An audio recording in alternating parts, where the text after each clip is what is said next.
What's going on, arcade nerds?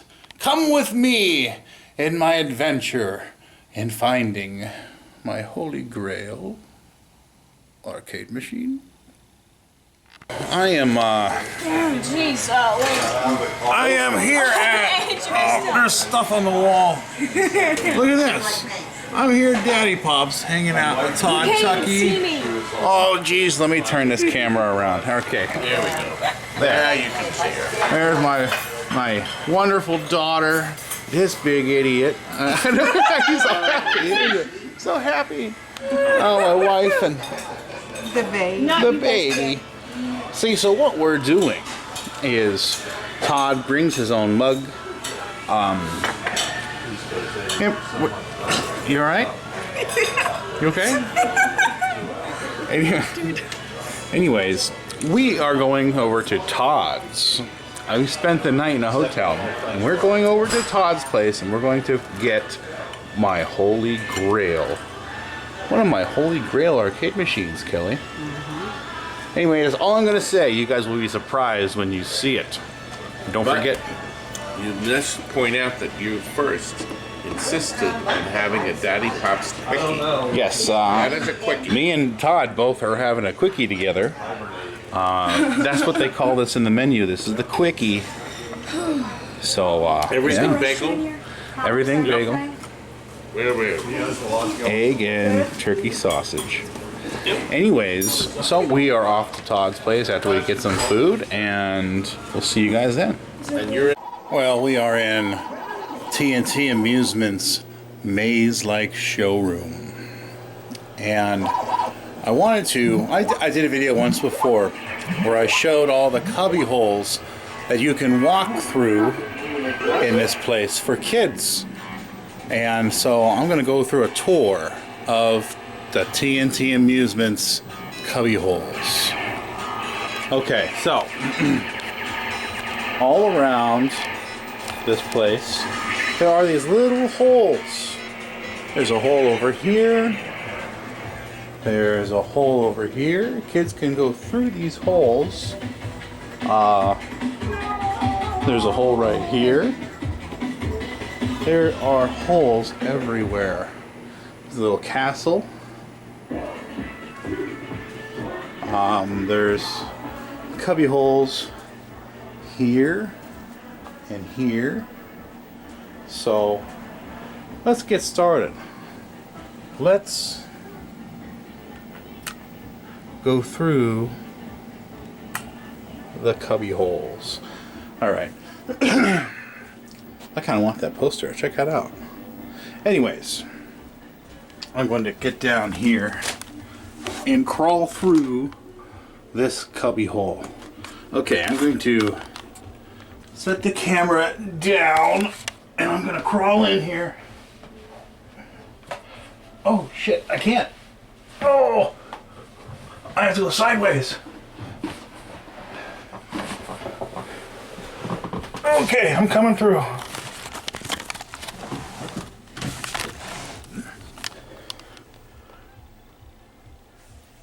Okay.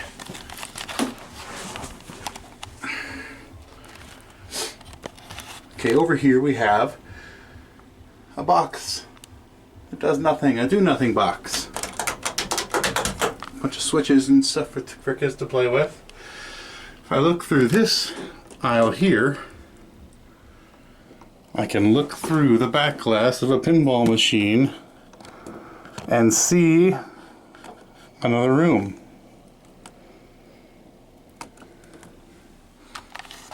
And if I go through here, here's a cubby hole. Focus camera.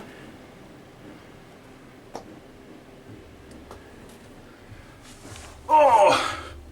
Okay, I'm gonna turn the camera off and try to worm my fat ass out of here. And let's check out another cubby hole.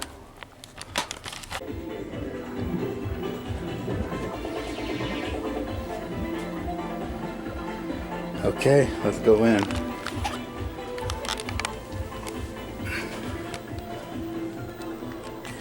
I'm gonna set the camera down. I'm gonna try to wiggle my ass through here. Oh! Wow, I'm seriously on the verge of being stuck. They'll call the fire department. Get my fat ass out of here. Ah!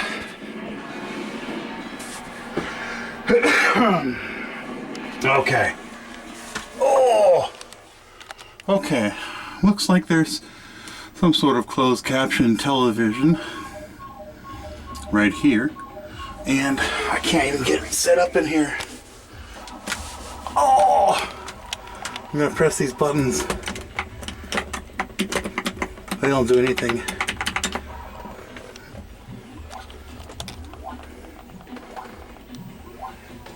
And this cubby hole goes into this area here. And I tell you what, man, what's over here? It was lighting up. There we go. I think I'm gonna call it short on these. What does this switch do? Ah, changes the way the lights work.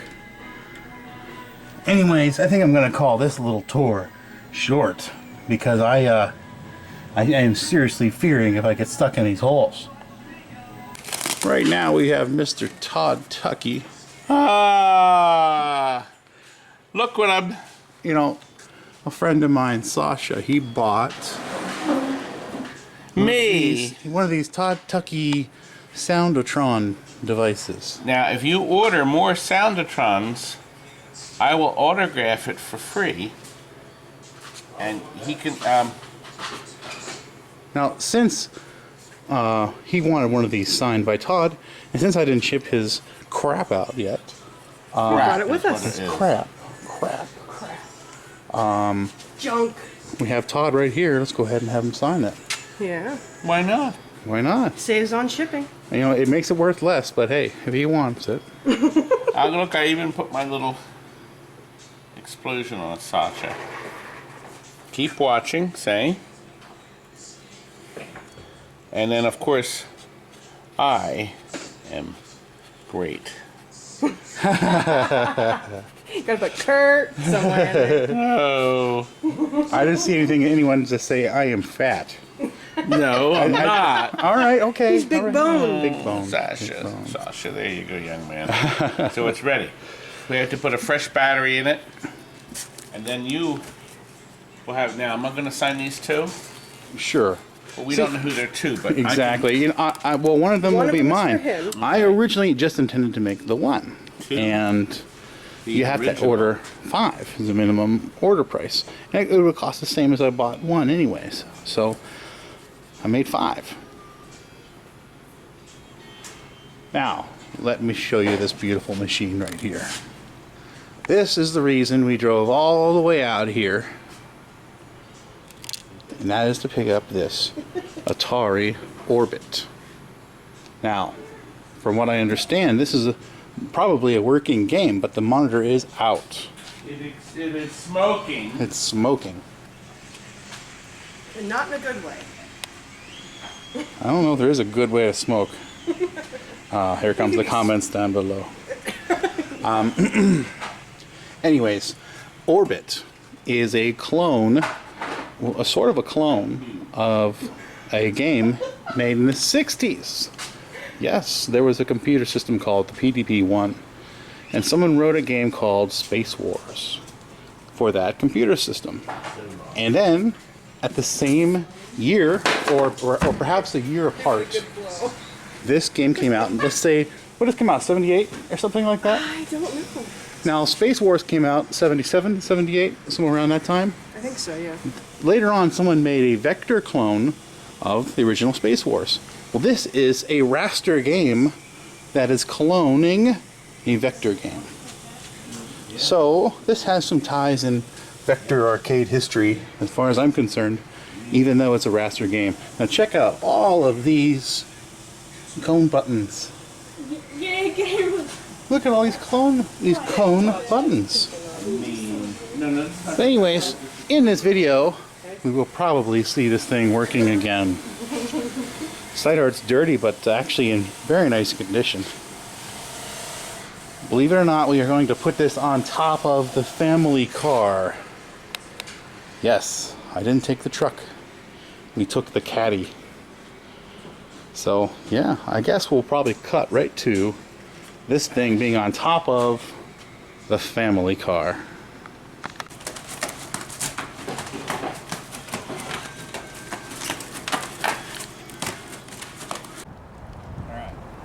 Well, Jason's on an adventure Yay! at taking this home. Do you think it's gonna make it, Jason? Well, we'll drive really slow. You're gonna have to tie it down. Oh! Look at the Yes, straps. yes, I will strap it down. And hey, it's fine. You gotta I've be done this laughing before. when I cough. He's gonna go. He's gonna go with it. You're riding in style. Oh yeah. Okay, now let's pose for a nice shot that you can draw the thumbnail from.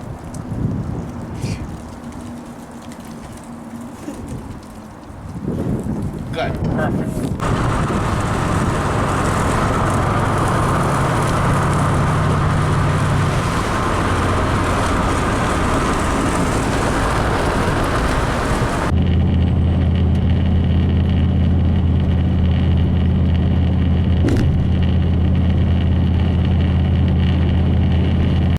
Well, the Orbit is home.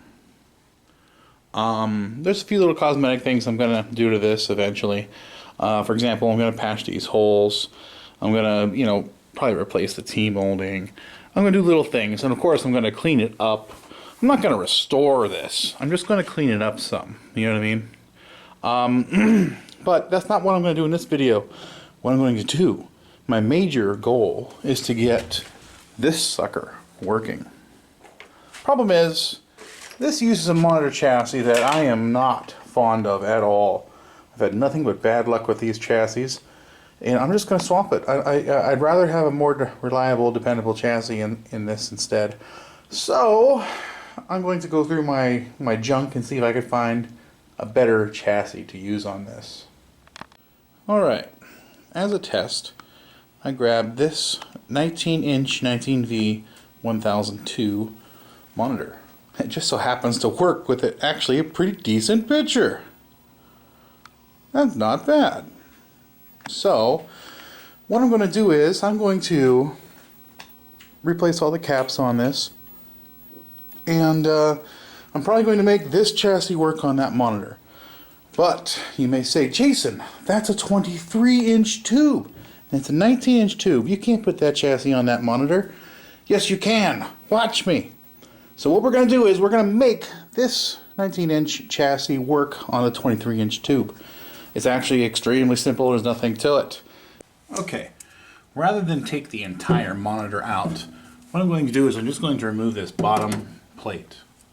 And believe it or not, between different manufacturers and different types of these black and white chassis, you can actually interchange them with even completely different brands. On the side here, I'm going to measure this. These are the mounting bolts. Now, if I measure from here to there, I get 6 1/4 inches. Now, check this out. This is the end bolt here. Gonna pull this out. Gonna pull this out.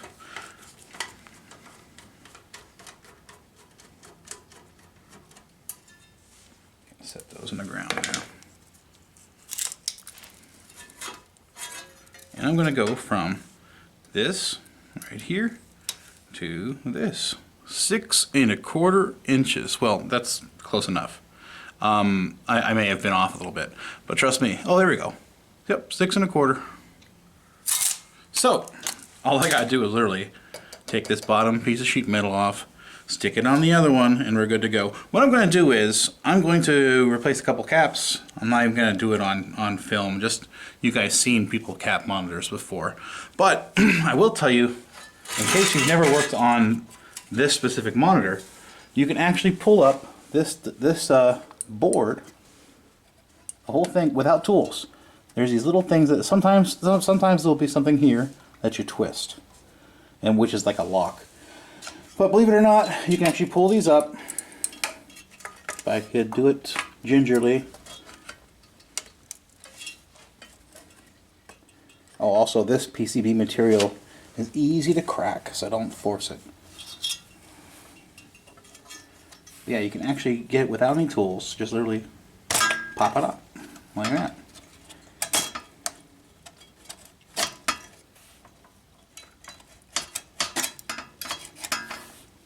Okay, so here is the board. And it's pretty dusty and nasty. But what I'm going to do is, yeah, it just pops off like this, and you pull off the yoke, or the neck connector. And what I'm going to do is I'm going to replace as many of these caps as I can. Sure, it works right now, but that don't mean these caps are on its last leg or not. So I don't have a cap kit, but we're going to replace as many of these caps as we can. There's also one more capacitor underneath the chassis. I've never seen it go bad, but you know, might as well replace it if you want. And see this big can, this big aluminum can? That is actually several capacitors put inside one can. Those can go bad. But when they do go bad, you'll see the picture waving like a flag. And since the picture is not waving like a flag, I'm going to leave that original big can capacitor alone. But if your picture does wave like a flag, or if it's incredibly dim, you should probably worry about that big giant aluminum can with capacitors inside it. I don't know what you call it, a multi-cap or something. Anyway, so, yep, let me go ahead and replace a bunch of caps on this. Okay, just to make sure this is discharged, I'm going to, yeah, we're already discharged.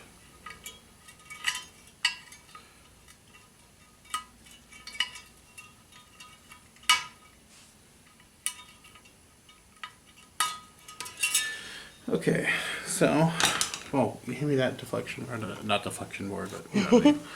So, Kelly went downstairs and she replaced all the capacitors. Now, there was a few caps that, there was two caps that, no, one cap. We decided to do the one cap. We replaced, or she replaced every single cap except for this one. We did not have this cap.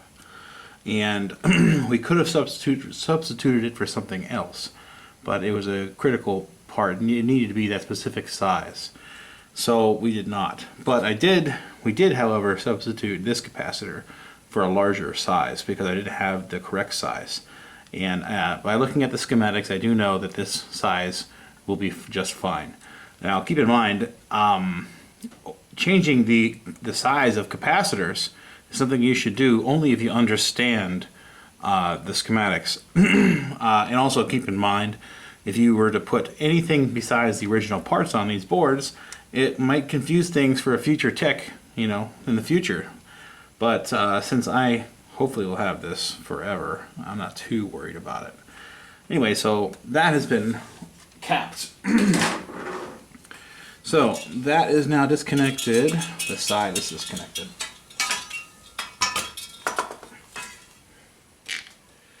Oh, looks like I need a Phillips. Okay, for now, I guess let's remove this side.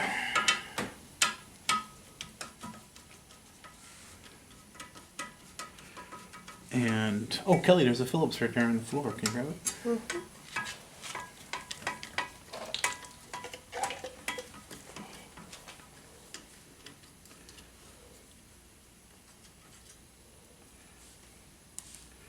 Okay. So what I'm going to do, I'm going to lay this chassis out. I'm going to loosen this guy.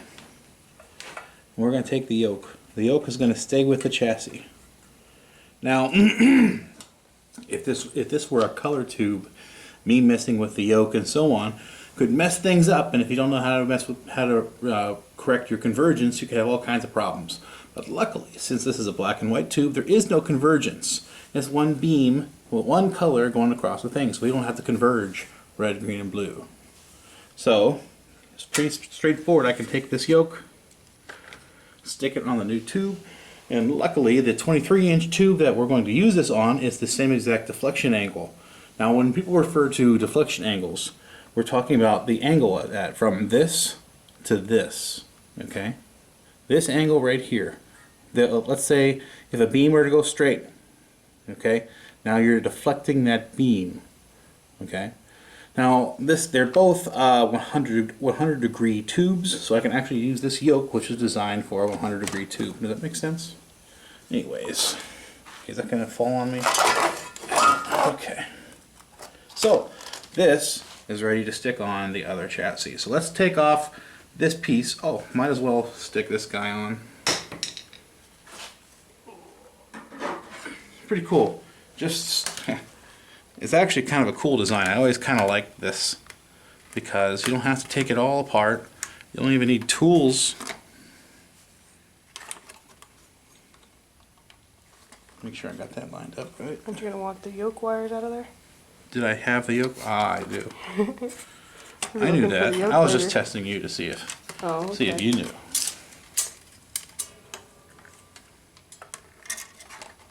Okay, so what do you know? The screws actually line up. It goes right in where it's supposed to be. As of now, I just have the yoke loose because I'm going to, whenever we turn this on, I'm going to turn the yoke and then retighten this. What that's going to do is it's going to rotate the pitcher on the tube. Anyways, there's something very important that I should mention before we go any further. Yes, you can put this 19-inch chassis on a 23-inch tube. No, you cannot put a 23-inch chassis on a 19-inch tube. You can go to a bigger tube, but you cannot go from a big tube chassis to a small tube chassis. The reason why is because these tubes are rated for a specific voltage coming from the anode to the anode cup. And if the voltage is too high, it will actually emit X-ray radiation. And there's a general rule of thumb. For every 1 inch diagonally, let's say you have your screen right here, right? From this corner to this corner, that's about the size of your tube, right? For every 1 inch of diagonal screen, that's about 1,000 volts is your max. It's not a requirement, but it is your maximum voltage. So for example, if I were to have a 19-inch tube and I were to give it 23,000 volts, what will happen is right on the threshold where you're going to just start to emit X-ray radiation. And we don't want X-ray radiation unless you don't want to have kids. You could sit on it or something. But all right, so let's turn this sucker on Smoke and test. see. Yeah, smoke test.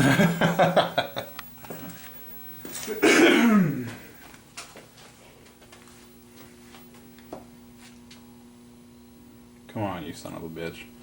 Ah, there we go. Okay, looks like I'm going to have to adjust the, here, let's do this first, Kelly. I'm going to rotate the yoke, and I'm going to tighten the yoke. But tell me when it is Straight. Wow. Okay. Okay, The other way. So, go back the other way, just a little bit. this Oh, way? The other way. Oh, you're moving it too fast. Here? All right, to the other side. Oh, hold on, I have my screwdriver. My screwdriver could be magnetized. Yep. Okay, Okay. The other side. this way? Yep. Slowly. Stop. There? Okay. Now, Just- the screen might look funny because I have Yeah, my I can screwdriver tell. here. Okay, I'm tightening this down. Okay, go back and show the back of it here just because. Okay.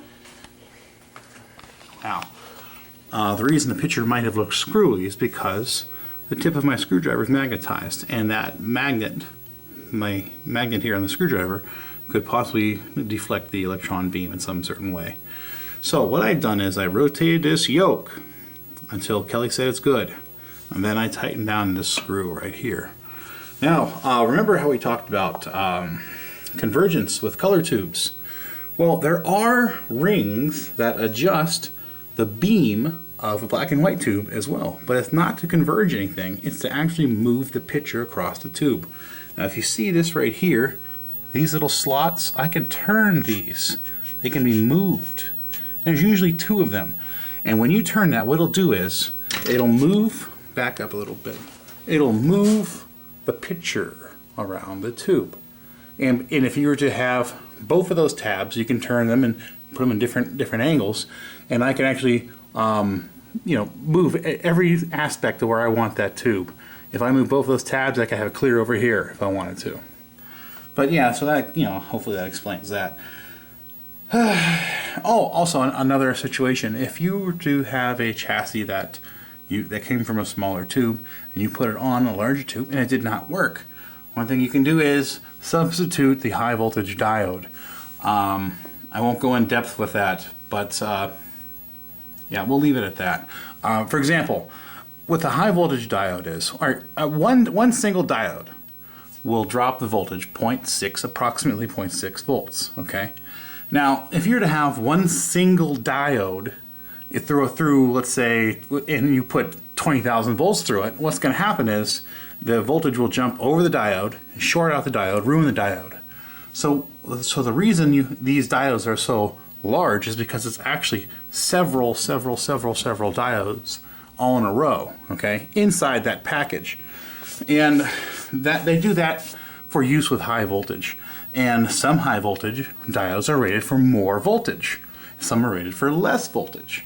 So they put more or less diodes all in the same package. And that's how they're able to reach the voltage requirements. Well, some of these diodes down here are on different monitors are rated for different voltage requirements. So if you have a diode rated for a really high voltage, it will drop the voltage 0.6 volts for every single diode inside the package. So the output voltage from the input could be different depending on the high voltage diode you use. So anyways, it is possible, there is situations where you can put a 19-inch chassis and a 23-inch monitor and it may not work, and you may have to substitute the diode if you wanted to go down that rabbit hole. Alright, I'm going to adjust this a little bit. I'm going to mess with the focus because the focus will have definitely changed between both chassis, and I'm going to mess with the size. First, let's just play with the size and stuff. It's really hard for me to see what these knobs are at this angle. It looks like this says contrast. Anything changing? Yeah, it's just flickering the screen. Oh, go the other way. Hold on, let me just wiggle this pot back and Yeah, you're forth gonna a have bit. to because it's making it go crazy. Okay. How's that? Go down a little on that I one. don't know which way down is, but I'm going to guess this way. How's that? I think we need brightness, not contrast. Oh, look, we'll leave that there. Okay, this might be brightness. They're usually right next to each other. Go the other way with that one. Keep going. Stop right there. Okay. I'm not sure what this is. That's making it flip. Let's go. Okay, just tell me when this picture goes steady. Go the other way. Stop. Okay. I don't know what this is, but I'm going to turn it. That's left and right. Go the other way. Oh, stop. Go the other way again. There. Nope. Keep going. Keep going. I guess go the other I hear direction. whinings or way out. Yeah, go the. There you go. Stop. Right there? Yeah. Okay. I don't know what this is. Do you know what it is? I have no idea what that I'm is. It's turning not it. doing anything. Hold on. It could be volume. I know some of these had a volume knob, but they never actually used it. It might be. It could be volume, even though that there's no sound going through this chassis. Okay, so... Oh, you scared the crap... That, for some reason, I had my head in it. Scared the crap out of me. Sorry. Okay, so let's adjust the focus. Where is... I gotta find a flathead screwdriver for this one. Oh! I don't know where my TV tools are, so I can adjust the width. Oh, I don't know. Here's a flathead. I'll adjust the focus. You tell me when the focus looks best. The focus. Yeah. Go the other way. Slow. Oh, go back. Hold on, I'm using a screwdriver. It's not the right size. It's hard. Okay. We good? No, keep going. Oh, go the other way, definitely. Oh, go back the other way. There's like a very sweet spot. How's that? Way out. Stop. It's hard to. How close was it? Is there a spot where it just like snaps in? Is beautiful, No. or is it just a hair difference? It's a hair difference on each way. I'm good. Screw it. Now, yeah, I don't know. Let me see what it looks like. Oh, I like. About as good as you can get. Oh, I don't even have to adjust the width. No, I the could width is adjust the fine. width, just an ass hair. Just an ass hair would be all right, but screw it. We're close enough. Little guy. Right Awesome. There. Show this control panel. Control panel's crazy. Yeah. Now this. Why is it not shutting? Oh, there's screws down here now. Yeah. That might be in the way a little. There you go. Let's just throw that there for now. Just so it holds. Won't hold. Here, still. I'll hold it. Anyways, many of these buttons are stuck. Like this one's stuck down. Oop. Stuck down. Stuck. Oop, that one moved. Anyway, so what I'm not gonna do? I'm not gonna. Well, let's try. Okay, There's my guy.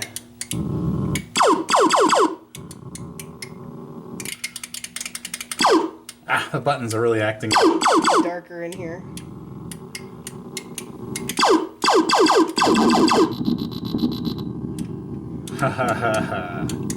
That's cool. Now there's different options you can do. I'm not going to make this a gameplay video. We're not going to do that. What we're going to do is I'm going to fix all this off camera at some point. I'm going to fix this. But the way I'm going to fix it is I'm going to get all these cone buttons, take them all off, and wash them in alcohol. And I'll put them all back together. It's going to be a pain in the ass. There's a million buttons on this thing. And then I may do a proper gameplay video. But I will explain a little bit. There are all these settings. You can have so many different settings. And what the settings do is they control the gravity. Is there gravity at all? There's all different kinds of settings. I don't know. Pretty cool. And it controls like asteroids. Oh, I fell on the gravity, pulled me in. The focus is a little off. I should play with the focus. It also looks like the contrast is off a hair. It's hard to tell. Looks like it is to me. You know what? I just need to get a mirror. We'll get a mirror and fuck with it. But, yeah. Anyways, I guess that is it for this video. Check it out. At least it works again. I'll fine-tune it later. I'm not going to make a whole video working on this. I have so many things I'm supposed to be doing. And this last week has been a waste because there's a whole bunch of PCBs I need to be assembling. I need to be working on that and things like that rather than doing what I want to do, playing with games. So anyways, thank you for watching. I'm going to leave a link to Todd Tuckey's video in the description. Whether that link will actually be there when you see this video or not, that may be questionable. It all depends whether Todd puts the video out before I put the video out. Anyways, have a good one. Please subscribe and keep gaming.